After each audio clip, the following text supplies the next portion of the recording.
주의 사랑은 끝이 없으니 살아가는 이 모든 순간이 주 은혜임을 나는 믿네. 주 나의 모습 보내. 다시 한번 고백합니다. 주 나의 모습 보내. 상한 나의 맘 보시네. 주 나의 눈물 안에 홀로 울던 맘 아시네. 주 사랑 내게 있네. 주 사랑 내게 있네. 그 사랑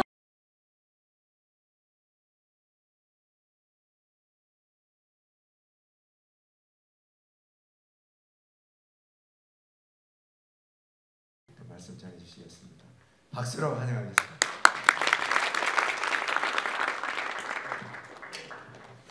사랑하는 목사님들, 사모님들, 그리고 선교사님들, 그리고 우리 귀한 학우님들, 오늘 아침 하나님의 말씀을 나눌 수 있는 은혜를 주신 주님을 찬양합니다. 오늘 제가 함께 나눌 하나님의 말씀은 에베소서 1장 3절 말씀입니다. 제가 현대어 성경으로 여러분들께 공독해 올려드리겠습니다. 우리 주 예수 그리스도의 아버지 하나님께 찬양을 드립니다. 아버지 하나님께서는 그리스도 안에서 하늘의 모든 영적인 복을 우리에게 내려주셨습니다. 아멘. 목회 초년생으로 사랑하는 뉴스홈교회 박예나 목사님과 함께 동역을 마치고 엘파소에서 지금 5년째 사역을 하고 있습니다. 하나님의 은총 가운데 하나님께서 은혜의 교회로 보내주셔서 최선 다해 정말 주님 가신 길을 따라가려고 노력하고 있습니다. 그럼에도 불구하고 하루하루 하나님께서는 나를 사랑하고 계신가, 나를 돌보고 계신가, 하나님께서는 공평하신 하나님이다, 그런 반문을 할 때가 많이 있었습니다. 제가 이 확신을 갖게 된 말씀의 본문이 에베소서 1장 3절입니다. 하나님께서 우리 사랑하시는 모든 주의 종들에게, 리더들에게 하늘의 모든 영적인 복을 우리에게 동일하게 주신 줄 믿습니다. 네. 그럼에도 불구하고 저는 한국에서 지나면서 이 복의 기복적인 사상에 어느 정도 많이 노출이 되었다고 생각을 합니다. 제가 고등학교 졸업한 학교의 배지인데요. 복이 너무 좋아서 복자를 배지로 만들었습니다. 상형 문자인데 볼시현에 위에서 바라봤을 때 이 독에 술이 차 있고 잔치상에 풍성한 음식이 펼쳐져 있는 것을 형상화했다고 합니다. 그래서 우리 에이시안 동양인의 관점에서는 모든 것이 부족함 없는 풍성한 것을 복으로 이해했다고 생각합니다. 성경에는 그 복을 복받았다라는 내용을 마카리언이라는 헬라어를 쓰고 있는데 사실 더 의미 있는 내용은 bless라고 말씀할 수 있죠. 하나님께서 우리를 복 내려 주신다. 그런데 이 앵글로색슨 어원에게서 사실은 이 blessed는 그 예수님이 흘리신 bleed, blood. 그래서 God bless you라는 의미는 May God make you in blood of Jesus라는 의미를 가지고 있다고 합니다. 그래서 저와 여러분 모든 그리스도인들에게 하나님의 복, 축복한다는 것은 우리가 예수 그리스도의 보혈의 공로와 사랑으로 구원받았음을 의미하고 우리에게 현실적으로 실제적으로 다가온다고 저는 믿습니다. 예수님께서 저와 여러분들을 위해서 십자가에서 하나님의 사랑과 공의를 성취하셨기에 그 부족함 없는 다함 없는 은혜와 사랑 안에서 우리가 이 자리에 함께 모여 주님을 송축하며 사랑하며 위로하며 함께 동역자의 길을 걸어갈 줄 믿습니다. 저는 엘파소에서 목회하면서 있었던 간증을 한 가지 나누고 말씀을 마치려 합니다. 제가 유성교회 박인하 목사님으로부터 이 칙필레에 대해서 이야기를 많이 들었습니다. 왜냐하면 우리 미국 사회에 정말 기독교적인 그런 가치관과 믿음을 가지고 기업을 일구는 사람들이 그렇게 많지 않았는데 이 칙필레라는 한 스토어가 레스토랑이 저희 엘파소 교회 근처로 새로 오픈을 하게 되었습니다. 칙필레는 특별히 오픈을 하게 되면 이 100 텐트라는 이벤트를 엽니다. 그래서 100명까지 텐트를 친 사람에게 1년 동안 1년 365일 동안 매일 그 맛있는 치킨 샌드위치를 먹을 수 있는 쿠폰을 줍니다. 그런데 이분들의 기가 막힌 마케팅인데요. 지역 사회에 일주일 동안 텐트를 치고 있는 모습을 보게 될 때 그것보다 더 좋은 홍보 효과가 어디 있겠습니까? 그래서 지나가면서 제가 항상 그 동역자된 마음으로 이 말씀으로 축복을 했습니다. 너희가 다 마음을 같이하여 동정하며 형제를 사랑하며 불쌍히 여기며 겸손하며 악을 악으로 욕을 욕으로 갚지 말고 도리어 복을 빌라. 이를 위하여 너희가 부르심을 받았으니 이는 복을 이어받게 하려 하십니다. 우리 모든 사랑하는 성도들을 향해서 항상 어렵고 원통한 일이 있더라도 예수님께서 십자가에서 흘리신 그 보혈의 그 블레싱을 위해서 항상 축복하는 사람이 되겠다고 다짐하면서 이 칙필레를 위해서 항상 기도하게 되었습니다. 칙필레는 1946년에 아틀란타 조지아에서 트렛 캐티라는 서던 베프티스트를 통해서 오픈한 레스토랑입니다. 아시다시피 햄버거에 익숙한 미국인들에게 세계 최초의 치킨 샌드위치라는 개념을 미국인들에게 전했고 지금도 이 기발한 아이디어 저수어들이 나와서 Eat More Chicken. 원래 치킨집은 닭들이 나와서 선전을 하는데 여기는 소들이 나와서 제발 소고기를 많이 먹지 마시고 닭고기를 많이 들어주세요 라는 그러한 슬로건으로 맛있는 그리고 정직한 레스토랑을 운영하고 있습니다. 사실 그 사랑하는 아들들과 함께 조그만 칙필레를 오픈했지만 그들은 항상 하나님을 경외해서 주일에는 문을 닫았습니다. 그 트래디션과 그 사원이 아직까지도 지속되어 있고 너무나도 그 아버지와 아들들이 친절한 배려를 해줬을 때 고객들이 먼저 땡큐 했을 때 그 아버지와 아들들이 항상 고객들을 향해서 My pleasure, 당신을 섬기는 것이 저의 즐거움과 기쁨입니다. 그런 것이 전통이 되어서 여러분들 아직도 가시면 모든 직원들이 고맙다고 얘기하면 My pleasure라고 화답을 해줍니다.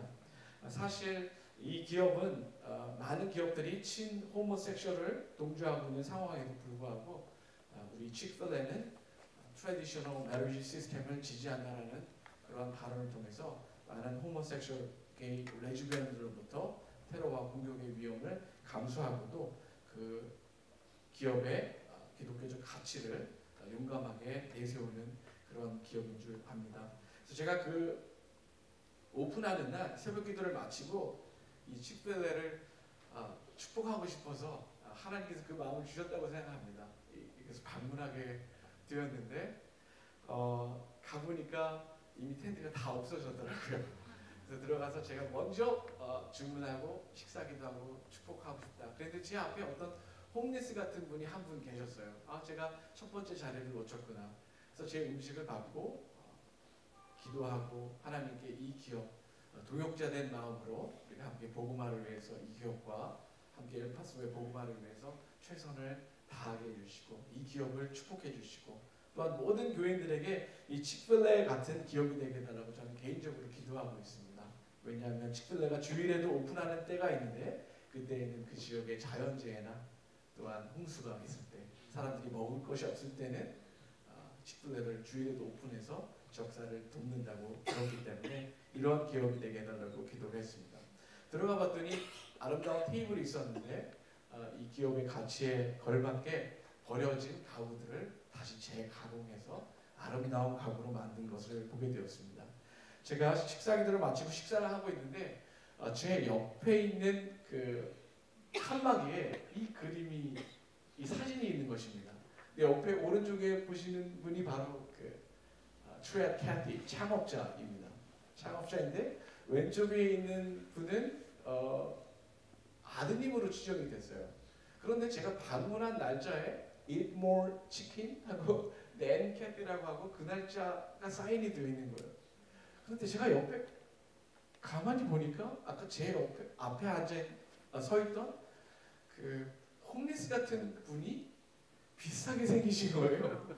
그래서 그 옆에 있는 분들에게 저 사진에 있는 분이 제 옆에 있는 이분이 맞습니까? 그랬더니 그분이 저 사진에 있는 이분이 바로 당신 옆에 있는 사람이 맞습니다. 그렇게 이야기를 하는 거예요. 그래서 제가 너무 놀라서 그러면 제 옆에 있는 이분이 저 트레 캐디의 아들입니까? 그랬더니 네, 저기 사진 옆에 있는 이 사람이 바로 당신 옆에 있는 그 사람입니다. 그렇게 얘기를 하는 거예요. 그래서 예전부터 달라스에서도 만나고 싶었고, 정말 존경하는 그런 기업인을 정말 한적한 아름다운 소도시인 엘파소에서 만나게 된 거예요. 그래서 제가 너무나도 기뻐서 이분에게 당신의 아버님을 너무나도 존경하고 당신의 기업을 제가 예수님의 이름으로 축복하기 위해서 이 자리에 왔습니다. 그랬더니 이분께서 저에게 쿠폰을 주지 않으셨습니다. 그러시면서 저에게 하는 말이 저보고 Pastor, 하나님의 말씀을 어떻게 설교합니까? 저는 그 당시 이것이 치플레 CEO에게서 나오는 말이라고 믿어지지 않았습니다. 네. 하나님의 음성처럼 느껴졌습니다. 네. 엑세제리컬 프리칭을 하기 위해서 노력하고 있습니다. 하나님의 말씀을 어떻게 가르치고 있습니까? 부족하지만 최선을 다하고 있습니다. 이렇게 말씀드렸습니다. 그러면서 찾아와 주셔서 고맙다고 하고 본인이 원래 서던 바프티스트 교인이었는데 그 패션 시티 처치 루이 기글료가 목회하고 있는 교회에서 출석하고 있다고 얘기하더라고요. 제가 빨리 서던 바프티스트로 돌아오십시오 그렇게 간청을 드렸습니다.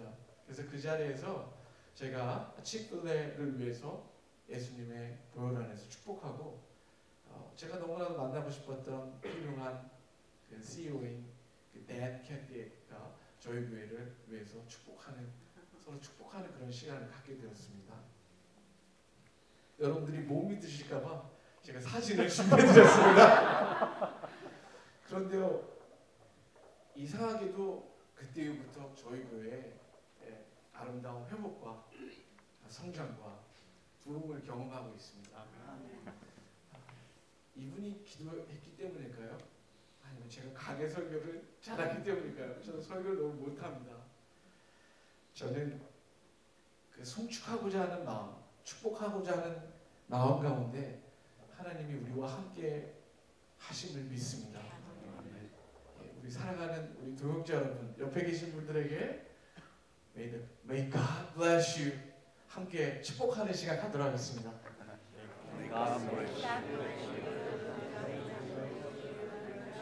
하나님께서 우리와 함께 하심을 믿습니다. 아멘. 사랑하는 동역자 여러분, 어떻게 설교하고 계십니까? 어떻게 하나님의 말씀을 가르치고 계십니까? 저는 이번 교육부 세미나를 통해서 응답과 회복과 역사와 부흥이 일어날 줄 믿습니다. 기도하시겠습니다. 하나님 아버지 감사합니다. 주님께서 사랑하시는 우리 귀한 주님의 동역자들 은혜 주시고 복 내려주시고 귀한 세미나 전달하시고 우리 고승희 목사님에게 여러분의 강건함을 주시고 우리의 모든 교회가 주님의 은혜와 사랑 안에서 솟게 되는 놀라운 부흥의 역사로 함께 하여 주옵소서. 거룩하신 예수님의 이름으로 기도하옵나이다. 최 교수님 강의를 계속 들었으면 좋겠다 이런 생각을 했습니다. 한번 인사해 보시면 좋겠는데요. 이렇게 인사해 보십시오. 어제 저녁에 볼 때도 참 아름다웠는데 오늘 아침에 보니까 더 아름답습니다. 한번 해보시겠어요?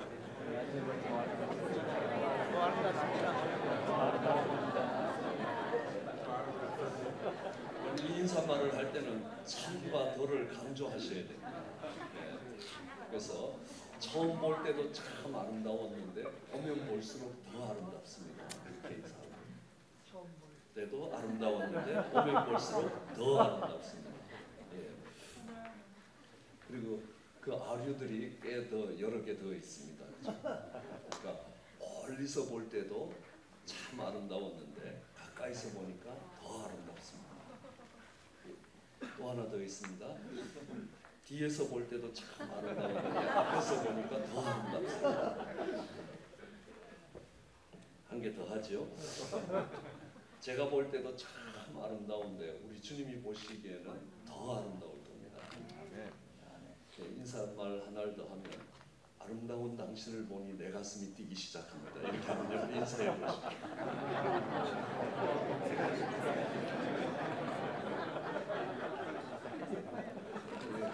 자, 이렇게 인사말을 여러 개 했더니만 우리 청년들이 꼭 예배 드릴 때 자기 좋아하는 자매님 옆에서 그때 인사하라 그러면 인사가 이제 사랑의 고백의 시간이 되는, 모든 성도님들이 그랬으면 좋겠다. 가슴이 뛴다는 것은 연애하는 그런 감정이 아니라 독립운동을 하는 우리 독립군 투사가 동지를 만날 때 어떤 감격이 있겠습니까? 죽음의 사선을 함께 넘으면서 빼앗긴 나라를 되찾겠다는 그 동지를 만날 때 감격이 있을 것입니다. 근데 어둠이 관영하는 세상 가운데 정말 십자가를 지고 함께 하늘의 나라를 회복시키겠다는 동지를 만날 때 그 감격이 있어야 된다고 생각합니다. 그런 은혜가 있기를 원합니다. 잠깐 기도하고 시작하겠습니다. 하나님 감사합니다. 오늘도 새로운 세션 속에 저희들을 두시는 것 감사합니다. 하나님, 내 백성이 지식이 없어 망한다고 하셨사오니 하나님, 지식이 없어 망하는 자들 되지 아니하게 하시고 하나님을 힘써 알게 하여 주시기 간절히 소원합니다. 오늘도 하나님 은혜를 베푸시고 또 그 말씀들이 우리 마음에 새겨지게 하시고 또 그 말씀이 육신이 되어 우리의 성도님들도 그렇고 우리 신학교 학생들도 그렇고 어떤 우리가 가져야 될 중요한 개념에 대해서 개념이 없다는 것. 쉽게 이야기해서 우리 성도님들 만나서 믿음 생활을 하시고 신앙 생활을 하시는데 믿음이 뭡니까? 하고 물으면요, 믿음이 뭔지를 모른다는 사실입니다. 그러면서도 믿음을 갖고 있는 것은 하나님의 기적적인 은혜고요. 그러니까 믿음이 자라간다는 거 하나님의 엄청난 축복이라는 것입니다. 그런데 이렇게 믿음의 개념이 없으면 내가 믿음을 가질 수는 있는데 다른 사람에게 믿음을 설명할 능력은 없는 것입니다. 전 처음에 믿지 않는 집안에서 태어났습니다. 저는 크리스마스 때 교회 가면 선물 주는 것도 모르고 자랐습니다. 부활절이라는 게 있는 줄도 몰랐습니다. 그러다가 대학 들어가기 위해서 윤리 시간에 배우는 게 예수님은 4대 성인 중에 한 분이다. 내 이웃을 내 몸처럼 사랑하라. 이웃 사랑을 가르친 4대 성인 중에 한 명이라는 정도로 알았습니다. 근데 그거보다는 훨씬 더 나쁜 정보들이 많았습니다. 예를 들면 예수 믿으면 집안이 망한다라든지요. 근데 제가 서울에 유학을 오면서 그러니까 막내 동생을 아버님이 같이 올려보냈습니다. 이제 얘 막내 하나 남았으니까 얘 데리고 가서 네가 같이 잘 돌보거라 했는데 동생이 고등학교를 갔더니만 담임 선생님을 따라 교회를 나가는 겁니다. 늘 어린 때 어머니를 떠나 있었기 때문에 늘 얼굴이 어두웠는데 어느 날부터 밝아지는 겁니다. 그래서 무슨 좋은 일이 있니 하니까 선생님이 교회 가자 그러는데 교회 가니까 너무 행복하다는 겁니다. 동생이 행복해진 것보다 자기는 아버님이 얘 잘 간수해라 라는 말하고 예수 믿으면 집안이 망한다는 말이 생각이 나는 겁니다. 그래서 좋은 말로 타일렀습니다. 교회 다니지 말라고. 근데 말을 안 듣는 겁니다. 그래서 제가 할 수 있는 엄청난 핍박을 다 가했습니다. 물리적 핍박을 가했습니다. 말이 좋아서 물리적 핍박이지 직선하게 팼다는 겁니다. 그럼 경제적 핍박을 가했습니다. 돈을 안 줬다는 겁니다. 부모님이 제게 생활비를 보내주시니까 제가 나눠줘야 되는데 너는 주면 교회 헌금할 거니까 안 준다. 그리고 모든 필요한 건 제가 물건으로 다 사줬습니다. 그때 버스 타고 다닐 때 현찰을 내는 게 아니라 버스표를 내야 되니까 사주고, 어느 날은 술을 이만큼 먹고 들어왔는데 오빠 용돈 좀 줘 그래요. 그래서 갑자기 술도 취했고 동생이 너무 불쌍해 보여서 지갑을 탁 열어서 잡히는 대로 탁 줬습니다. 그 다음날 아침에 일어나서 하는 말이 기도 응답 받았다는 수련회를 가야 되는데 어제 오빠가 수련회 등록금 만큼 빼줬다는 거예요. 그 다음부터는 술을 먹고 꼭지가 머리 끝까지 돌아도 그런 실수를 안 했습니다. 근데 참 놀라운 게 있었습니다. 제가 그때 학교에 데모를 하고 있었는데 데모하다가 경찰서나 안기부에 갔다 온 우리 친구들이 바뀌더라는 겁니다.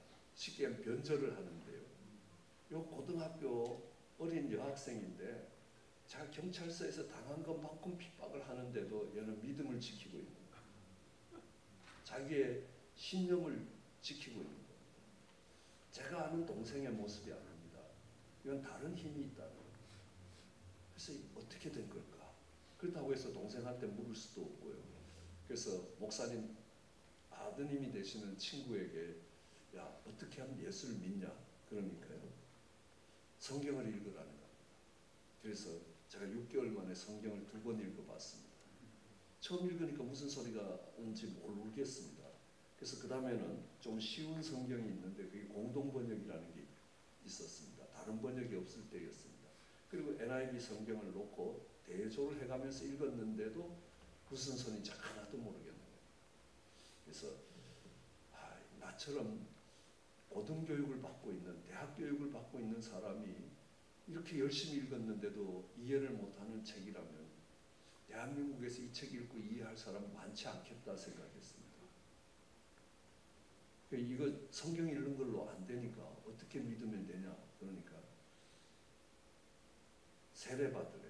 머리를 대밀고 세례를 받았습니다. 눈을 떠주면 믿어질 줄 알았습니다. 근데 눈을 떠보니까 세상에 하나도 안 바뀐 겁니다. 완전히 공개적으로 망신당한 것밖에 없는 겁니다. 그래서 너 안 믿어진다. 이제 어떻게 하면 좋겠냐? 그러니까 그냥 믿으면 믿어져 그래요. 그래서 네가 내 친구가 아니면 오늘 이빨 몇 개는 부러지고 돌아왔을 거다. 그러면서 생각하기를 저는 안 믿으려고 한 게 아니라는 거예요. 우리 친구가 방법을 제시하면 죽는 흉내라도 내겠는데 얘는 날 믿음으로 인도하지를 못하는 거예요. 그래서 결론을 내렸습니다. 하나님이 안 계시든지 하나님이 계시면 나 같은 사람이 필요 없든지 어느 쪽이든지 나하고 하나님하고 별로 상관이 없는 겁니다. 그렇게 세상에서 막 살다가 어느 날 회사에서 유학을 갔다 오라 그래서 유학길에 오르면서 미국에 와서 부흥에서 은혜를 받으니까 믿어지는 겁니다. 그런데 왜 안 믿어지고 왜 믿어지는가? 근데 믿어졌는데 집에 가서 아내랑 부부싸움을 한판 대판하면요 그냥 다 때리치우는 겁니다. 그때 알았습니다. 모태신앙은 부부싸움을 하면 나는 주일날만 교회 가 그러고요. 우리네 같이 이렇게 막 살던 사람들은 그냥 뒤집어 엎을 때에 나 목사 안 해 정도가 아니라 나 교회 안 나가 하는 데까지 내려가더라는 겁니다. 내려가는 폭이 다르다. 이게 모태신앙의 축복이다. 그건 내가 믿음이 있는지 없는지도 모르겠는 겁니다. 교회 가서 예배를 드리고 은혜를 받을 때는 막 내 인생을 다 하나님께 드려도 괜찮을 것 같은데 집에 가서 부부싸움을 하고 나면 우리 아내가 좋아하는 그 예수님 안 믿고 싶다는 겁니다. 내게 믿음이 있는 건가 없는 건가? 그래서 고민스러워서 믿음에 대해서 물어봤습니다. 우리 선배님한테 물으니까 선배님이 열심히 설명해 주는데 저는 모르겠는 거예요. 또 우리 목사님한테 물으니까 목사님이 열심히 설명해 주는데 나는 모르는 겁니다. 또 부흥 강사님이 오시면 또 집으로 초청해서 식사를 잘 대접하고 물어보는데 열심히 설명해 주는데 나는 모르는 겁니다. 어떻게 믿느냐는 걸 둘째 쳐놓고 믿음이 뭔지, 내가 믿음이 있는지 없는지 거기에 대한 개념 정리가 안 돼요. 히브리서 11장이 믿음장이라 그래서 히브리서 11장을 저희 딸하고 저하고 다 외웠습니다. 그래도 믿음이 안 생기는 거예요. 그래서 지금 믿음의 개념이 없이 신앙생활 한다는 게 얼마나 힘든지 모르겠어요. 믿음은 바라는 것들의 실상이고 보지 못하는 것들의 증거라. 모르는 단어는 하나도 없었습니다. 영어로 읽어보니까 I hope so. 내가 바라는 것에 대해서 sure하는 게 믿음이라는 겁니다. 알듯 말듯 모르겠는 겁니다. 근데 언젠가 저희 국민학교를 안 들어간 딸이 아빠 생일에 이쁜 볼펜 사드릴게요. 그래서 제가 안 하던 영어로 I hope so 했습니다. 그러니까 갑자기 번개가 치듯이, 머리에 번개가 치듯이 왜 hope so 하냐. 제가 우리 딸 생일에 이쁜 바비 인형 사주겠다 그러면 우리 딸은 I believe so. 말은 그렇게 표현을 못하는데 나가서 바비 인형 생겼다 그러고 자랑을 해요. 근데 저는 이쁜 볼펜 생겼다 이게 안 되는 겁니다. 두 개 다 앞으로 다가오는 생일에 무엇인가 해주겠다는 약속인데 한 사람에게는 그 약속이 이미 이루어졌다는 걸로 받아들이고 한 사람은 이루어지면 좋겠다는 희망사항에서 그친 겁니다. 이 두 개를 잘 비교하면 바라는 것과 바라는 것들의 실상의 차이가 나오겠다. 그러면서 믿음의 개념을 잡기 시작했어요. 그 개념을 가지고 믿음이라는 건 미래 완료다. 신학교에서 배우다 보니까 already not yet이다. 여기서 나온 말이구나. 그러니까 그 개념을 갖고 이제 성경에 나오는 모든 믿음의 방들을 여는데 다 열리더라고요. 그래서 지금 이야기합니다. 믿음이 있다 없다, 믿음이 크다 작다, 믿음이 좋다 나쁘다, 믿음이 강하다 약하다, 이 8가지 카테고리가 구별이 안 되면 당신은 믿음이 없는 게 아니라 믿음의 개념이 없는 것입니다. 그 개념이 잡히면 어떻게 믿음이 있는지 없는지를 어떻게 확인을 할 것이고 없다면 어떻게 해야 되고 믿음이 자라가기 위해서는 어떻게 해야 되고 믿음이 강해지기 위해서는 어떻게 해야 되고 믿음이 전달되기 위해서는 어떻게 해야 되느냐라는 데 대한 답들이 풀어진 거예요. 오늘 그것의 가장 기본적인 개념은 바로 믿음이 뭐냐는 것을 아는 데였습니다. 또 다른 개념을 보면요. 죄와 의가 구별이 안 됩니다. 그럼 잠언서를 읽어보면 의인의 길은 의인의 기도는 하나님이 들으시나 악인의 길은 망하리라. 그런 구절이 약 한 100개가 넘는 겁니다. 100개까지 찾다가 포기했는데요. 의인과 악인을 비교합니다. 이게 비교가 되는 겁니다. 선과 악이고요. 죄와 의라는 겁니다. 그런데 왜 의하고 악을 비교하느냐? 우리 세상에서는 그런 걸 갖다 레퍼런스 에러라고 이야기합니다. 그러니까 righteousness, 의롭다라고 이야기하는데 뭘 의롭다라고 이야기합니다. 죄의 반대말이라는 건 아는 겁니다. 그래서 법을 지키면 의고 법을 어기면 죄인이다. 이게 법정적 개념에서 의라는 겁니다. 법에서 볼 때 의인데요. 모든 사람이 죄인 되었을 때, 법을 어겼을 때에 하나님이 복음을 주시는데 그 복음에는 다른 의가 나타나는 것입니다. 어떤 죄인 가정부가 아기를 놓고 이게 목사애라라고 이야기하고 도망을 가버렸습니다. 그래서 목사님이 그곳에서 쫓겨났습니다. 그리고 교단에서 파문을 당했습니다. 그래서 대전역에서 지게꾼 생활을 하면서 그 아이를 3년간 키웠습니다. 그래서 3년 만에 그 여인이 교회 앞으로 돌아와서 얘가 목사애가 아닌데 내가 그렇게 이야기했다고 잘못했다고 이야기합니다. 그 옆에 권사님이 서 있으면서 내가 목사님이 미워서 그렇게 하라고 시켰다고 이야기합니다. 그 권사님 집안의 남자들이 대부분 그때 죽었습니다. 그러면서 그 권사님이 그 교회 앞에서 그렇게 고백을 하시게 된 겁니다. 그때에 교회 집사님들이 와서 목사님 왜 아니라고 이야기 안 하셨습니까? 그러니까요. 내가 아니라 그러면 너희가 믿었겠냐? 그리고 그 다음에 하신 목사님 말씀이 예수님이 세상 짐을 지고 가는 하나님의 어린 양인데 내가 이 여인의 죄짐 하나를 져주지 못하고 어떻게 주의 종이라 할 수 있겠느냐. 그러면서 그 목사님이 선한 목자라는 데 대해서 설교하십니다. 이게 선한 것이다. 제게 참 도전이 됐습니다. 그럼 어떤 게 선한 것이고 어떤 게 악한 것인가? 그래서 선과 악을 알아가기 위해서 할 수 있는 방법 중에 하나가 그럼 제가 회사에서 배운 방법인데 브레인스토밍이라는 방법입니다. 뭐냐면 성경책을 읽으면서 선과 악만 생각하고 성경책을 쭉 읽어나가는 겁니다. 만일에 그거하고 상관이 없는 거면 다른 것들은 다 버리는 겁니다. 그렇게 해서 쭉 읽으면서 하다 보면 선과 악에 대한 것들이 큰 그림이 보이기 시작한다는 겁니다.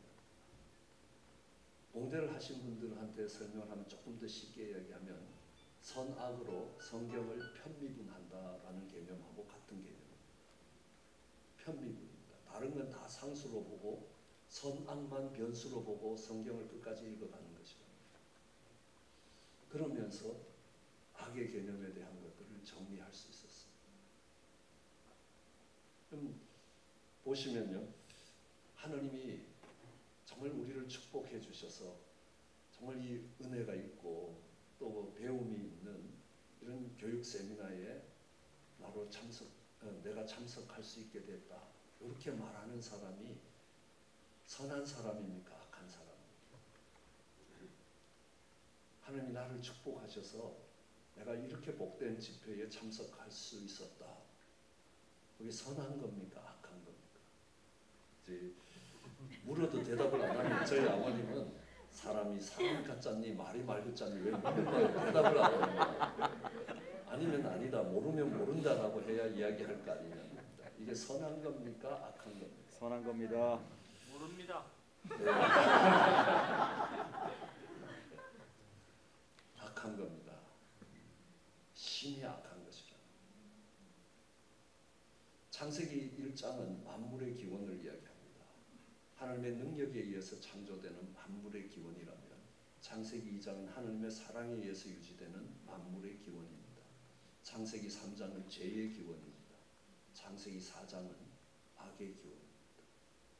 창세기 4장 1절은 이렇게 기록하고 있습니다. 혹시 성경책이 있으신 분들 한번 찾아서 읽어보면 도움이 될 겁니다. 창세기 4장 1절에 아담이 그 아내 하와와 동침하며 하와가 잉태하여 가인을 낳고 이르되 내가 여호와로 말미암아 등남하였다.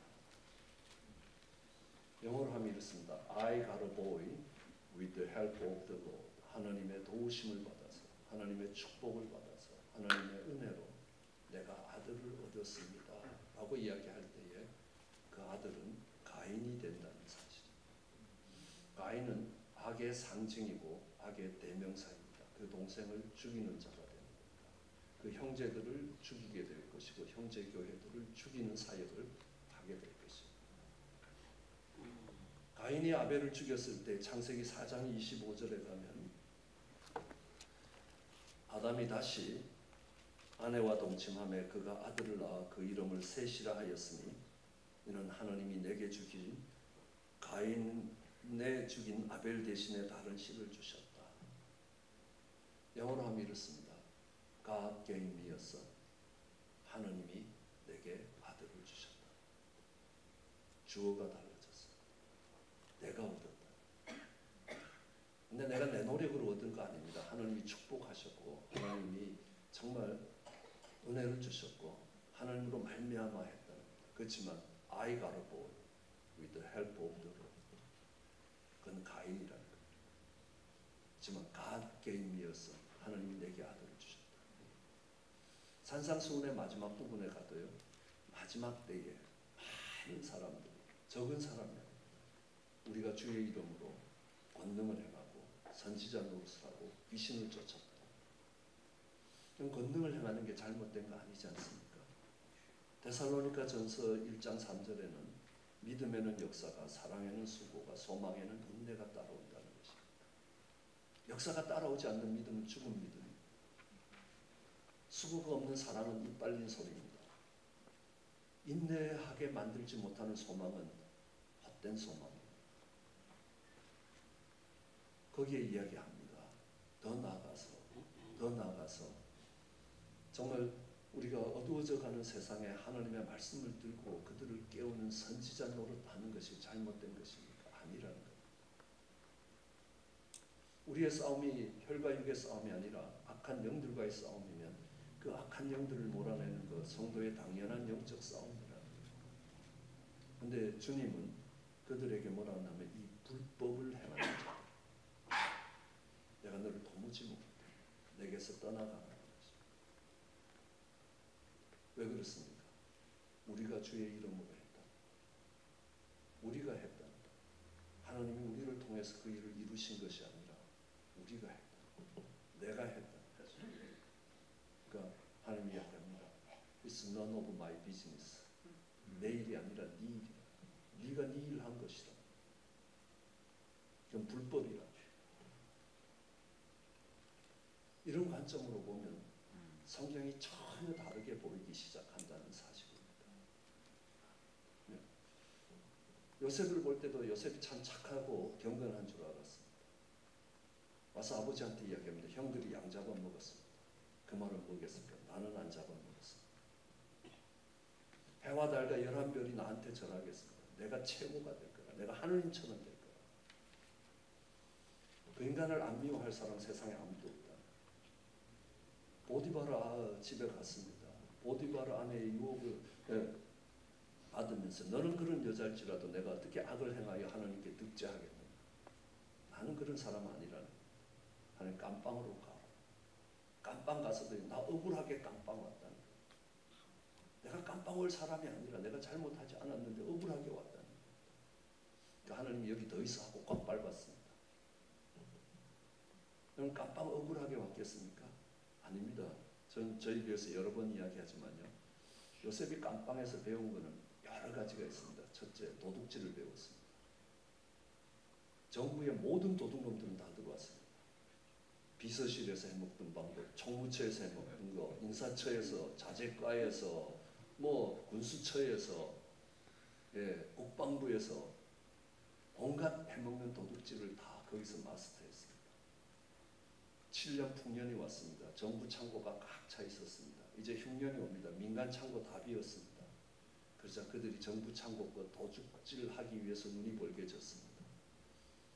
그 도둑질을 다 막아내야만 이 곡식을 7년 동안 지켜낼 수 있고 그래야 모두가 살 수 있다는 거예요. 그 부서를 돌아다니면서 그 도둑질 배우려면 30년 해도 못 배운다는 겁니다. 깜빵에서 3년 만에 속성으로 맞췄습니다. 우연히 온 겁니까? 억울하게 깜빵 온 겁니까? 아니라는 거예요. 깜빵에서요 온 사람들을 잘 대우해 줬습니다. 그러면 신세를 진 겁니다. 나중에 요셉이 부탁할 때 거절을 못하는 겁니다. 그리고 깜빵에서 쟤들끼리 한편이고 쟤들끼리 한편이고 정치판을 바둑판 보듯이 읽어낼 수 있습니다. 억울하게 깜빵 간 거 아닙니다. 요셉이 감옥에서 나올 때부터 보십시오. 그의 모든 삶의 주어가 다 하나님으로 바뀌어집니다. 네가 꿈을 잘 해석한다. 아닙니다. 하나님이 해석하실 겁니다. 형들이 날 판 게 아니라 하나님이 큰 구원을 보이시려고 나를 먼저 보내신 것이죠. 예, 베드로도 그렇습니다. 딴 놈들은 다 주를 부인하더라도 나만은 감옥으로 죽는데도 갑니다. 근데 딴 사람들은 아무도 부인 안 하는데 저만 부인하고 맹세하여 부인하고 저주하여 부인했어요. 나중에 주님이 묻습니다. Do you love me? 네가 다른 사람보다 나를 더 사랑하느냐? 옛날 같으면 Yes, I love you 그랬을 겁니다. 못합니다. You know that I love you. 주어가 달라졌어요. 70인의 제자들이 두루두루 파송되면서 가서 사역을 하고 돌아와서 누가복음 10장 17절에 보면요. 우리가 주의 이름으로 기도할 때 귀신들이 나한테 항복합니다. 귀신들이 나한테 항복한 겁니까? 아니요. 주의 이름에 쫓겨납니다. 저는 가끔 부흥회 광고 때 능력 있는 종이 온다. 그럼 우리 교인 보고 가지 말아라. 사기라고 능력은 하나님께 있는 것이고. 근데 그것이 내 것으로 하는 한에 있었어요. 시몬이 그렇습니다. 은혜를 입었습니다. 전심으로 빌립을 쫓아다녔습니다. 부흥회 합니다. 요한과 베드로가 와서 기도하니까 사람들이 성령 받습니다. 그러니까요, 복채를 한큼 들고 와가지고 놓고 내가 기도하는 사람이 성령 받게 해달라. 하나님, 나 선교지에 가는데 나한테 치유의 은사를 주셔서 내가 기도하는 사람이 병 낫게 해달라. 네, 믿음의 모습이 아닙니다. 사도행전 8장의 시몬의 모습이라. 이 악독이 가득한 자야. 이거 하나님께 받을 분깃이 없다는 것입니다. 네. 이 악의 개념들이 깊어지는데 얼마나 깊어지는지 오소리티가, 파워가, 소유권이 정말 글로리피케이션이 어디로 가느냐. 그래서 언젠가 아들 소리 장로가 이걸 어떻게 재생산해 갈 것인가 라는 데 대한 개념 정리가 무엇보다도 필요하다는 것입니다. 예수님은 마태복음 28장 우리가 잘 아는 대사명에 보면 가서 제자 삼으라 라고 이야기합니다. 가서 제자 삼으라. 그럼 가서 많은 사람들에게 복음을 전해서 그 사람들이 구원받도록 하라는 게 아니라는 겁니다. 제자를 만들라. Make a disciple이라고. 지금 복음을 제시하고 복음을 전해서 정말 그 사람들이 복음을 받아들이고 구원받는 사람을 이야기하는 게 아닙니다. 지금 이 말씀을 누구에게 이야기하느냐? 예수님이 11제자에게 이야기하시고 학생은 많습니다. 선생이 가르치면요. 학생들은 뭐 50명, 100명씩도 공부를 합니다. 그런데 그 사람들을 제자라고 부르지는 않습니다. 학생이죠. 가르침을 받은 사람입니다. 그러나 그들이 제자는 아니라는 겁니다. 이 제자들 중에서도 11제자에게 부탁을 하는 겁니다. 뭐라고요? 가서 제자 삼으라. 제자를 만들라. 이 말씀 속에 이미 리프로덕션 메커니즘이 있습니다. 다음 세션에서 우리가 다뤄보겠지만요. 저희 교회는 그렇습니다. 열매가 없는 신앙은 정말 하나님이 열매 없는 무화과 나무를 저주받은 것과 저주하신 것과 같을 것이다. 그 열매는 사과나무 열매는 사과고, 배나무 열매는 배고, 감나무 열매는 감이고, 포도나무 열매는 포도고. 제가 계속할까요? 한참 더 할 수 있습니다. 그렇죠? 그러면 성도의 열매는 성도라. 예수님을 믿고 거룩해진 백성을 보고 나도 그렇게 거룩하게 살겠다는 사람이 나오면 성도의 열매입니다. 집사의 열매는 집사고, 장로의 열매는 장로고, 목사의 열매는 목사라. 그럼 목사가 얼마나 큰 교회를 이루었느냐? 이파리에 불과하다. 열매는 그게 아닙니다. 하나님이 찾으시는 열매는 그게 아닙니다. 내가 정말 목사님처럼 살기 원해서 내가 목회자가 되기를 원합니다 하고 나서는 사람이 얼마나 되느냐는 거죠. 그게 목사로서의 열매입니다. 어느 날 저희 딸이 좋은 직장을 버리고 신학교 갈 때 전 너무 행복했습니다. 하나님, 목사로 잘못 살지 않았다고 하나님 인정해 주시는 것이었습니다. 제가 교회에서 적지 않게 받는데 제가 받는 한 달 월급이 우리 딸 일주일 월급이 안 됐습니다. 신학교 가면서 아빠 ATM 머신 고장났다 그러고 갔습니다. 저희 교회 선교비 부족한 건 다 저희 딸이 메웠습니다. 그런데 ATM 머신 고장난 것보다 더 행복했습니다. 그래서 저희 아들 보고 목회해라 그랬더니 새벽 예배가 너무 힘들어서 못한다. 아직 버티고 있습니다. 제자의 열매는 제자라는 것입니다. 11 제자들에게 제자를 삼으라. 근데 여기서 우리가 제자의 개념을 이해해야 됩니다. 어떤 사람들을 두고 제자라고 이야기하느냐. 근데 여기서 하나 주목해 볼 것이 주님이 보내실 때 걸음으로 가서 제자 삼으라 라고 얘기해요. 그냥 가서 제자 삼으라는 게 아닙니다. 걸음으로 가야 되는 이유를 설명하는 거예요. 이거는 굉장히 중요한 단서가 됩니다. 앞에 보면요, 예수님이 뭐라고 했냐면 하늘과 땅의 모든 권세를 내게 주셨으니 그러므로 너는 가서 모든 족속으로 제자를 삼으라. 미국 유학을 가는데 부모님이 이렇게 이야기합니다. 뭐 저희 부모님은 아니거든요. 하나님이 날 축복하셔서 하나님이 날 부자 만드셨으니 그러므로 너는 미국 가서 공부해라. 내가 너와 함께 있을 것이다. 그러면 미국 가서 공부하라는 소리가 크게 들리겠습니까? 하나님이 날 부자 만드셨다는 소리가 크게 들리겠습니까? 너 공부 잘하니까 미국 가서 공부하고 오라. 이런 소리는 친구들도 다 합니다. 누구든지 할 수 있습니다. 그런데요, 하나님이 날 부자 만드셨으니 그러므로 넌 가라. 그러면 그 말 믿고 갈만하다는 거 아닙니까? 가서 공부만 하면 되죠. 아이, 부자 만드신, 하나님이 부자 만들어주신 부모님이 다 도와주실 거 아닙니까? 근데 하나님이 날 부자 만드신 정도가 아니라 하늘과 땅의 모든 권세를 내게 주셨다는 거죠. 그러므로 이제 제자들을 파송하는 겁니다. 그러면서 제자를 만들라라고 이야기합니다. 자, 하늘과 땅의 모든 권세를 주셨다고 하는데 한번 생각해 봐야 되는 겁니다. 이 하늘과 땅의 권세가 처음부터 예수님께 있었느냐? 없었다는 사실. 예수님이 광야에서 시험을 받을 때에 그 프린트물에도 나눠드렸지만요. 이 누가복음 4장에 마태복음 4장에도 광야에 예수님이 시험받는 모습이 나오지만 누가복음 4장에는 그렇습니다. 4장 5절에 마귀가 또 예수를 이끌고 올라가서 순식간에 천하 만국을 보이며 가로되 이 모든 권세와 그 영광을 내가 내게 주리라. 이것은 내게 넘겨준 것이므로 내가 원하는 자에게 주노라. 네가 만일 내게 절을 한번 한다면 이 천하 만국의 권세가 다 네게 될 거다. 마귀가 그렇게 유혹하고 있습니다. 그냥 절해라. 이게 아니라는 겁니다. 천하 만국에, 하늘은 몰라도 하늘 아래 모든 땅과 나라의 권세를 내가 다 갖고 있다. 근데 이게 처음부터 나한테 있는 게 아니라 나한테 넘어온 거다.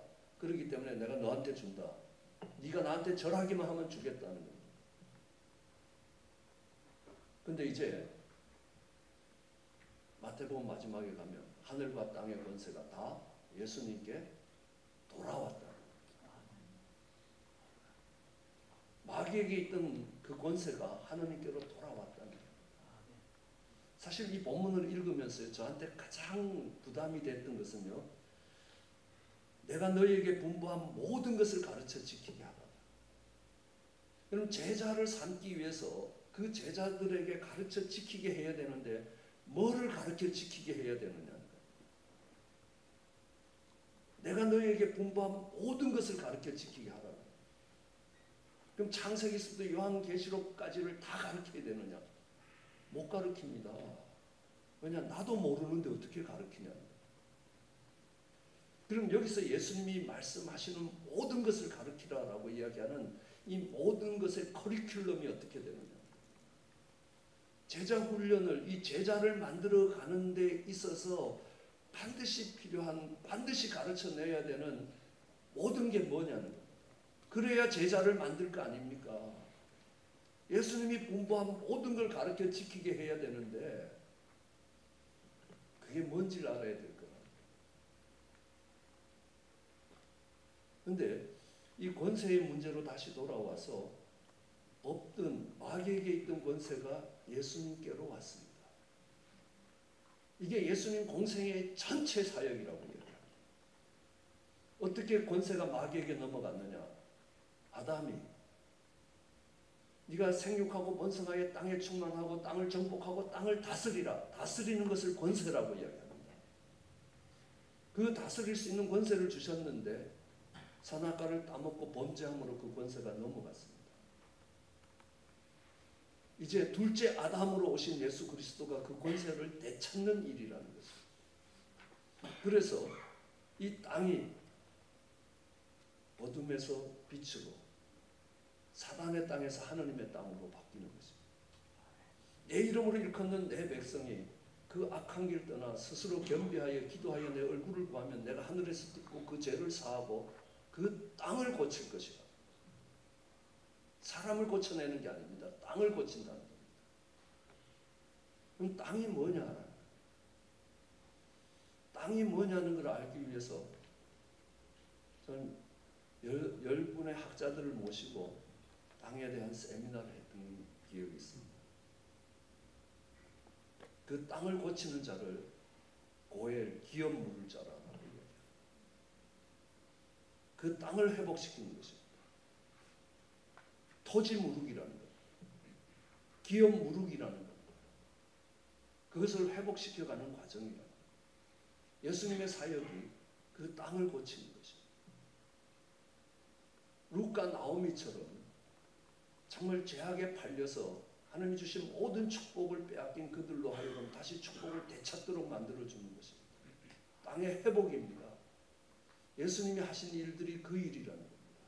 예수님이 십자가를 지심으로 인하여 그 어둠에 있는 제자들을 빛으로 옮겨놓은 것입니다.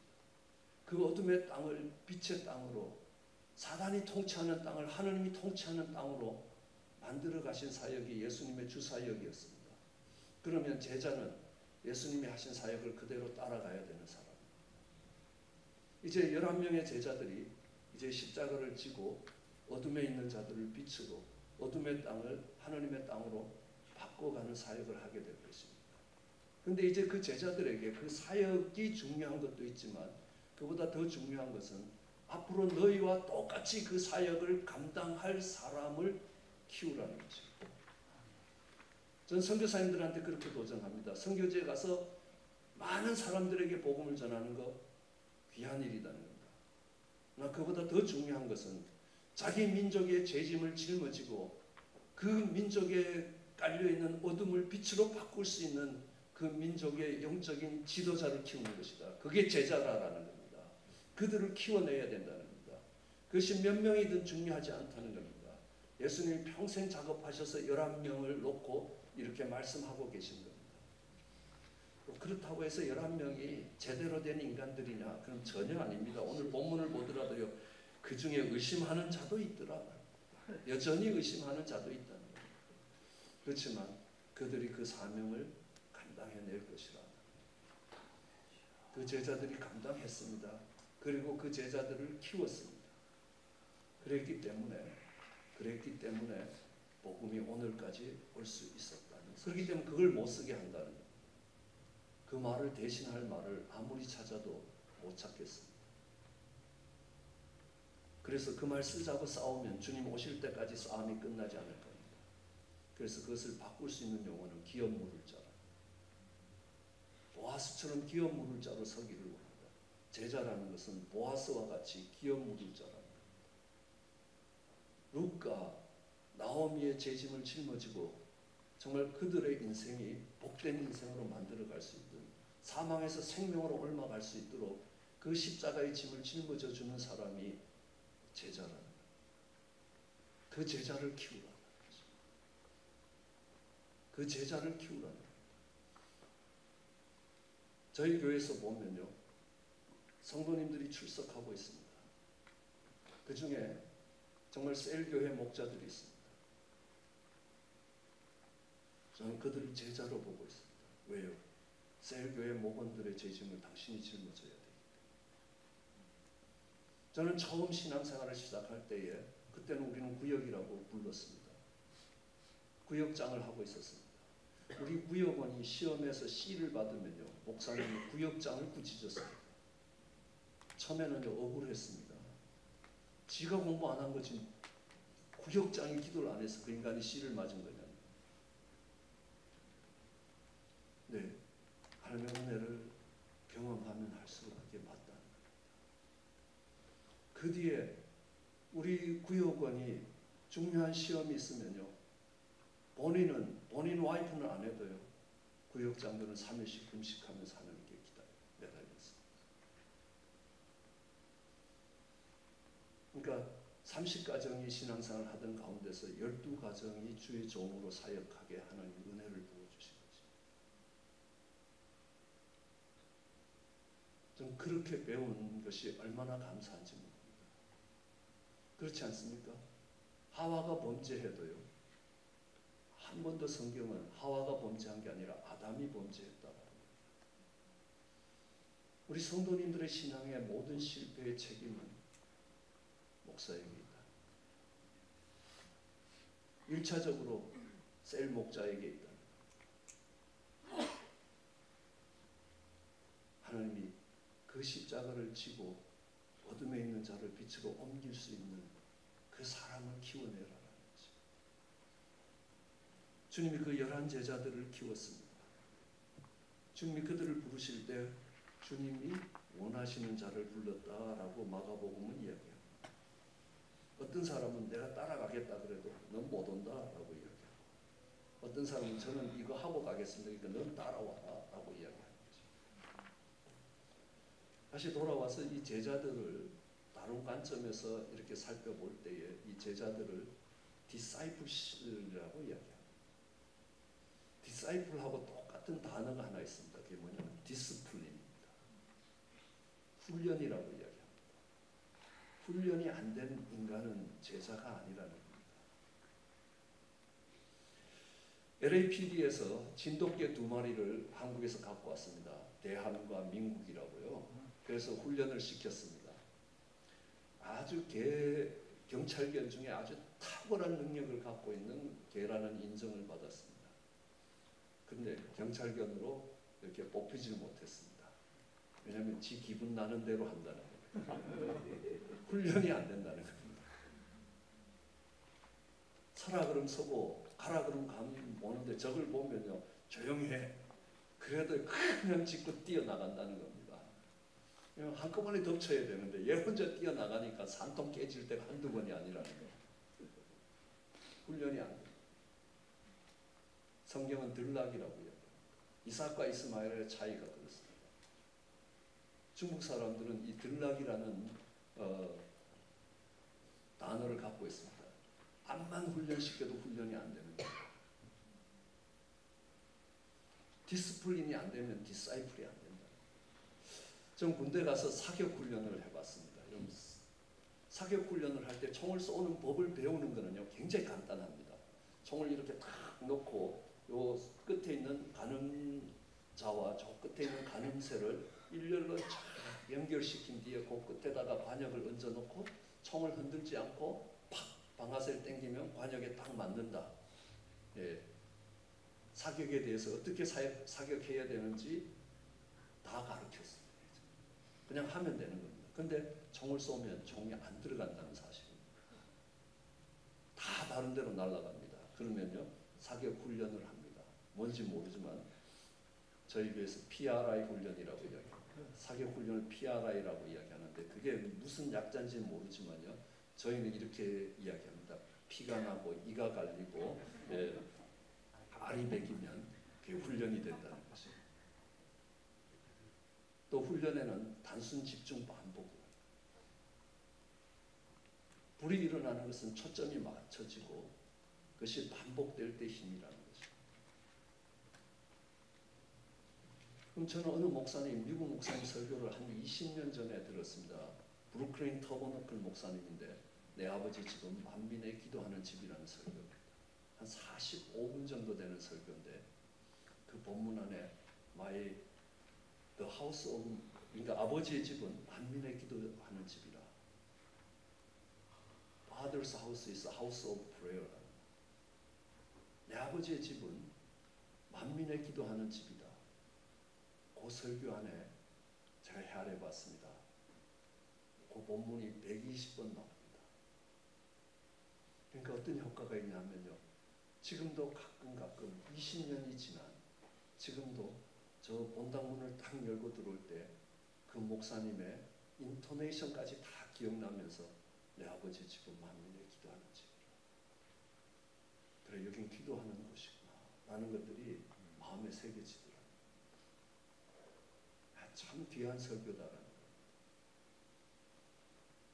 저는 7번 들으면 이게 무슨 이야기인가 라는 것에 대해서 깨달아진다는 겁니다. 팩트를 안다는 겁니다.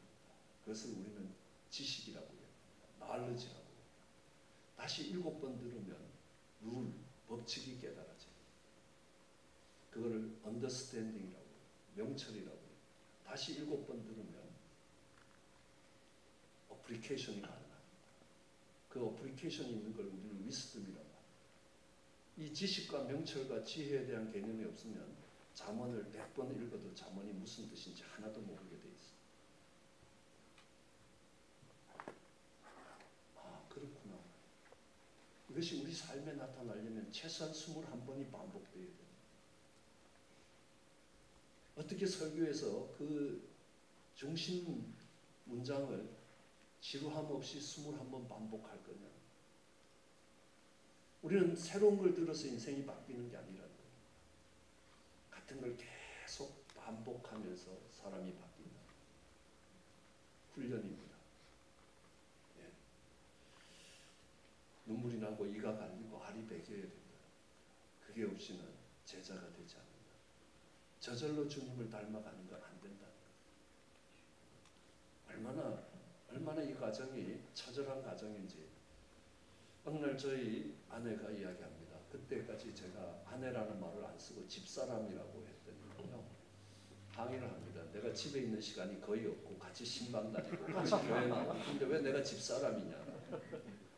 또 우리 장인어른이 옆에서 한마디 더 그어듭니다. 내가 70 중반이 들어오니까 내 친구들 다 죽고 장모 친구들만 살아남아서 나는 갈 데가 없어서 집에 있고 우리 장모님은 매일 나간다는 겁니다. 이제 내가 집사람 됐다는 겁니다. 너도 내 꼴 나지 않으려면 그 말부터 거들어. 그래서 이 집사람이라는 단어를 아내로 바꾸는데 딱 2년 걸렸어요. 그러면서 깨달은 게 있습니다. 야, 단어 하나 바꾸는데 이렇다는 거예요. 삶의 사고방식과 정말 이 생활 방식을 하나 바꾼다는 것들이 얼마나 어려운 거예요. 그 훈련이 안 되면 제자가 되지 않는다. 디스플린이 돼야 디사이플입니다. 그래서 이렇게 합니다. 하나님이 택한 사람들이 있습니다. 택함을 받은 사람입니다. 하나님이 그들을 부르십니다. 그렇지만요, 부자 청년처럼 안 따라오는 사람이 있습니다. 그러나 부름을 받는 사람이 있습니다. 부름을 받는 사람이 이제 훈련을 합니다. 훈련을 받는 사람이 있고 훈련을 안 받는 사람이 있습니다. 훈련이 끝나면 그를 보냅니다. 파송이라 커미션이라고 이야기합니다. 그러면 이제 보냄을 받는 사람이 있고 안 가는 사람이 있습니다. 보냄을 받아서 쓰임을 받는 사람이 있고 쓰임을 받지 못하는 사람이 있습니다. 하나님이 택하심을 살았고 부르시는 사람이 있고 정말 훈련시키는 사람이 있고 보내시는 사람이 있고 쓰시는 사람이 있다. 그래서 하나님이 부르심과 보내심 사이를 훈련이라고 해요. 신학교를 졸업했다고 끝난 게 아니라는 겁니다. Calling and Commission. 이 디스플린이라는 것은 하나님의 부르심을 받아서 보내심을 받을 때까지의 모습이다. 나눠드린 프린트물 3페이지에 누가복음 5장 11절에 예수님이 게네사렛 호숫가에서 베드로를 부르시는 장면입니다. 그리고 요한복음 21장에는 내 양을 먹이라라고 하여 하나님께서 사명을 위촉하시는 장면입니다. 커미션의 장면. 그래서 이 콜링과 커미션 사이를 우리는 훈련이라고 부릅니다. 그 훈련이 끝난 사람들을 디사이플이라고 부릅니다. 그래서 어떻게 돼야 이 훈련이 끝나는가? 예, 간단하게 33개를 적어놨는데 실제로는 50개 이상의 차이가 납니다. 거기서 이미지 오브 갓이 어떻게 달라집니까? 그들의 퍼스펙티브와 패러다임이 어떻게 달라집니까? 하나님이 무엇을 체크하고 이제 보내실 때가 됐다라고 이야기를 하십니다. 이 훈련이 끝난 제자라고 이야기를 하시는가라는 것들을 보게 됩니다. 예, 제자들이 달라집니다. 네? 이 제자들은 처음부터 제자가 되는 게 아닙니다. 그들은 주님의 부르심을 받아서 주님을 따라 나서면서부터 정말 훈련이 되기 시작하면서 바뀌어져 갑니다. 그래서 어떤 게 바뀌어져야 인간이 바뀌어지는가? 목사가 10년을 설교를 했는데 앉아서 듣는 사람이 하나도 안 바뀌는 겁니다. 막 그때 쓰는 슬라이드가 있는데 잠깐 한번 보고 보는 관점이 퍼스펙티브가 달라진다는 건 관점이 달라지는 겁니다. 빨리 지고 보내면요. 그럼 신호등에서 파란불이 어디 있죠? 위에 있습니까? 아래에 있습니까? 아니 이 신호등이 아니라 여러분 직접 운전하실 때 위에 있나요? 아래에 있나요? 아, 위에 있다고. 아래에 있다는 건 녹색 신호등입니다. 녹색인 줄 아는데 그게 위에 있냐 아래에 있냐? 네, 녹색 그 다음에 노랑은 분명히 가운데 있습니다. 빨간 위에 있습니까? 아래에 있습니까? 예, 앞만 봐도 눈이 열려 있지 않으면 안 보입니다. 그렇죠? 네, 다음 이게 이쁜 젊은 여인으로 보일 수 있고 아주 심술궂은 할머니로 보일 수 있습니다. 똑같은 걸 다르게 볼 수 있습니다. 이거는 심리학에서 아주 유명한 그림입니다. 다음 거 보시면 이게 술잔으로 보이는 사람은 술 먹는 사람이고 연인이 마주보고 있는 것으로 보이는 사람은 연애하는 사람이고요. 다시 토끼로 볼 수도 있고 오리로 볼 수 있습니다. 이쪽을 보면 토끼고 이쪽을 보면 오리라는 겁니다. 자, 다시 다음 거예요. 이게 풍경화로 볼 수도 있고 인물화로도 볼 수 있습니다. 다음 거예요. 헤이스로 볼 수도 있고 러브로 볼 수도 있습니다. 다음 거예요. 잘못 볼 수도 있습니다.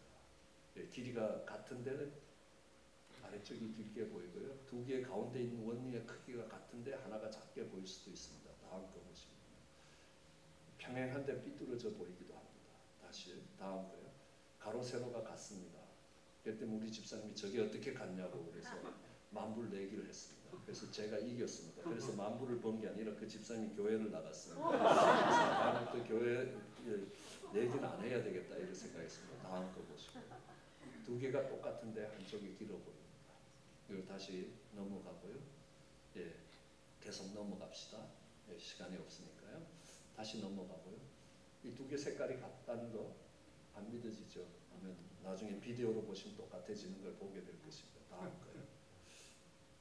이게 그림입니까? 아니면 상자를 걸고 가는 겁니까? 다음 거요. 예. 수평이절이 튀어나온 건 아니겠죠? 예, 그림입니다. 다음 거 보시고요. 차가 한 대입니까? 두 대입니까? 잘 안 보입니다. 그죠? 다음 거 보시고요. 이게 아디다스 같은데 다디다스입니다. 넘어가시고요. 다음 거. 예, 맥도날드입니다. 다시 넘어가고요. 신기루 같은 거 없는데도 물이 있는 것처럼 보입니다. 그죠? 다음 거요. 이제 잘 못 볼 수도 있답니다. 다음 거 계속 넘어가 주시면요. 여기 20가지가 틀렸는데 뭐 그럴듯한 그림으로 보이기도 합니다. 다음 거 넘어가시고요. 어디가 제일 높은지 앞만 찾아도 못 찾습니다. 여기서부터 출발해서 올라갔습니다. 또 올라갔습니다. 또 올라갔습니다. 또 올라갔습니다. 예, 어디가 제일 높은지 못 찾습니다. 예, 아직도 저도 못 찾습니다. 다음 넘어가고요. 또 넘어가고 작아서 안 보일 때가 있습니다. 근데 커지면요 많은 게 보입니다. 다시 더 키워주시고요. 더 키워주시면요 예, 여러 가지가 보입니다. 그 다음에 이 가운데 점 4개를 30초 동안 보다 눈물 감으면 예수님의 형상이 보인다는 겁니다. 저는 아직 노력해도 안 됩니다. 다음 거 보시고요. 예, 여기에 글씨가 보입니다. 다음 건 넘어가고요. 예수님의 얼굴이 안 보이는 사람들도 있습니다. 보이게 되면요. 예, 아 저기 예수님의 얼굴이 보이는구나. 저것 때문에 저 고생 많이 했습니다. 무슨 죄가 많아서 저게 안 보이냐고 후배들한테 얼마나 욕을 얻어먹었는지 모릅니다. 근데 어느 날 저게 보이기 시작하니까 다시 옛날처럼 보기가 어려워졌습니다. 영적 세계도 그렇다. 한번 눈이 떠지면 예, 그 다른 세계가 보인다. 열심히 신앙생활 하라고 도전하는 게 아닙니다. 당신의 눈이 열려서 이 세상이 전부가 아닌 걸 볼 수 있기를 원합니다. 애벌레 세상이 전부가 아니라 호랑나비의 세계가 있다는 걸 봐야 됩니다. 예, 여기까지가 보는 눈이 열리는 것입니다. 관점이 전환됩니다. 어느 관점에서 보느냐에 따라서 인생이 다 달라진다는 것입니다. 다음에 이게 보는 게 달라지는 건 중요한데 그거보다 그 보는 틀, 생각을 만들어내는 틀이 달라지는 게 중요한 것입니다. 한번 보시면 다음 거 계속 보여주시면 계속 넘어가면 개도 주인 닮는다는 거 아시나요? 자주 보고 있으면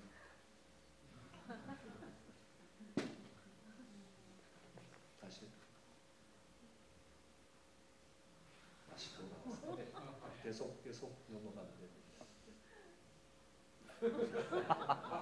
넘어가고요.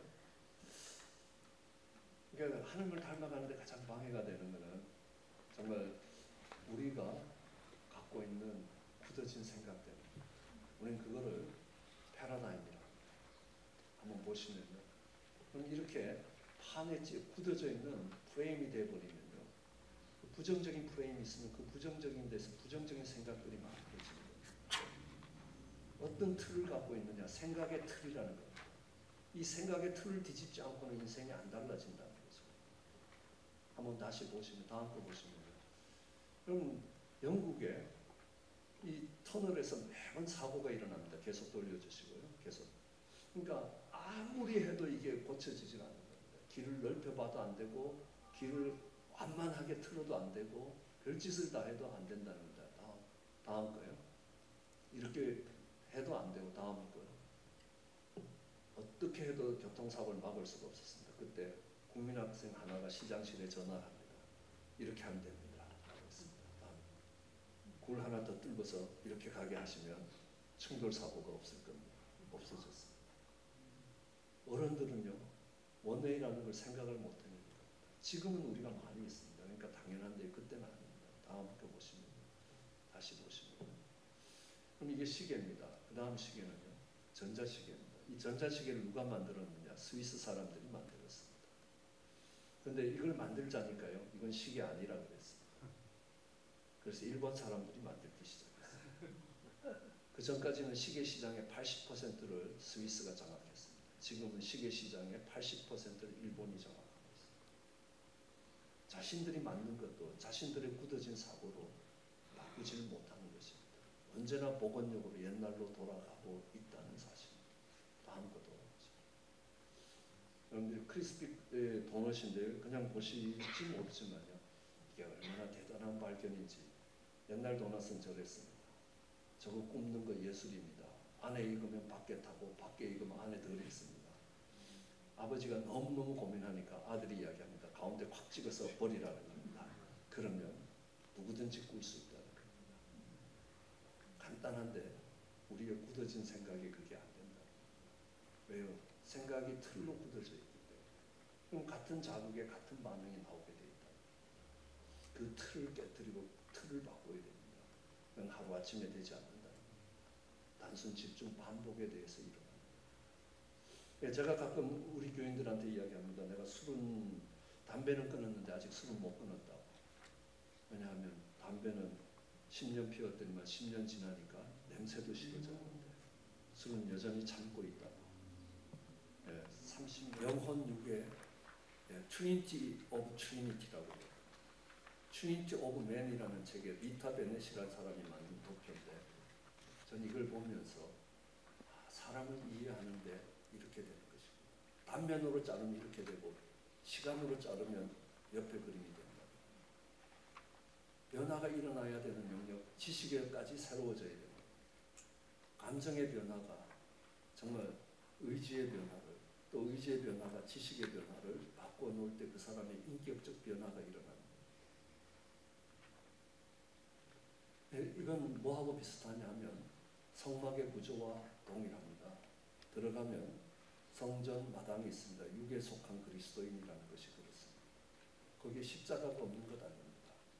그렇지만 성소 안으로 들어가면 떡상과 금촛대와 향단이 있습니다. 지성소로 들어가게 됩니다. 이거는 성막의 구성과 같고 정말 인생의 모습들을 너무너무 잘 도식화했다는 거죠. 그래서 우리에게 뭘 주냐면 어느 영역의 변화들이 일어나야지 인생이 변화가 되는 거죠. 성경은 이야기합니다. 지식에까지 새로워져. 마지막에 그 지식이 새로워지는 데까지 가면 그의 변화가 온전히 이루어졌다고 보는 것이다. 네, 이제 정리를 하면요. 이 변화된 모습들, 제자의 가장 큰 모습은 제자를 만드는 것이다 라고 다시 한번 이야기하고 그 부분에 대해서 다음 세션에서 조금 더 자세하게 다뤄가려고 합니다. 8페이지에 보면요, 많이 도움이 됐던 게 뭐냐면 훌륭한 셀 목자가 되라, 훌륭한 중보 기도자가 되라, 누군가의 인생을 어둠에서 빛으로 끌어내는 사람이 되라, 이렇게 성경을 이렇게 가르치는데 별로 감동을 못 받더라고요. 그래서 셀 목자를 하다가 그만두는 사람은 손가락을 자르고 나가야 된다. 그래서 그 곱게 못 나간다. 이렇게 해서 한 게 저희 속에 R&R이라는 거예요. 우리 집사님 한 분이 헌신해 주셔서 정말 새로 셀 목자가 될 사람이나 셀 목자로 있다가 너무너무 지쳐서 내가 좀 쉬어야 되겠다는 사람들이 반드시 들어야 되는 코스가 R&R 코스입니다. 그러니까 Rest and Restoration이라고, 쉬면서 회복하는 거다. 그동안 수고했으니까 앞으로 수고할 거니까 잘 먹어라. 그래서 10주를 잘 먹입니다. 그리고 뭐 머리 아프게 공부 열심히 하는 거 아니다. 영화 한 프로 보고 그냥 잘 먹고 헤어지는 거다. 그래서 영화가 코치 카터라든지 Remember the Titan, Freedom Rider, 그라다이언 갱, 42, 파파로티, 페이스 자이언트, 명랑 이런 영화들 보고. 근데 거의 다 울어요. 제가 아무 말 안 합니다. 네가 어떤 목자가 되어야 되는지 말할 필요가 없다고. 고등학교 농구팀 코치 그 카터가 어떻게 그 농구팀을 바꾸고 그 농구팀원들이 다 졸업하고 나면 마약의 범죄로 떠나던 그들이 인생이 달라집니다. 승리의 환희가 아니라 인내하고 훈련받는 것을 통해서 너희 인생에 어떤 어려움이 오더라도 이길 수 있게 만들어주는 것입니다. 그를 위해서 그 코치가 어떻게 하는지 다 실화들입니다. 프리덤 라이더, 여기 사우스 센츄럴이라고 할렘 같은, 뉴욕의 할렘 같은 곳입니다. 그곳에 한 고등학교 선생님이 갑니다. 변호사를 하던 선생님이 거기 갑니다. 저는 네가 왜 선생을 하냐, 월급이 10분의 1도 안 받는 선생을 하느냐, 그 말에 너무 충격받았어요. 내가 학생들을 법정에서 만날 때 너무 늦다. 교실에서 만나야 돼. 그러면서 학교가 지원하지 않자 본인이 아르바이트를 해서라도 돈을 모아서 그 학생들을 바꿉니다.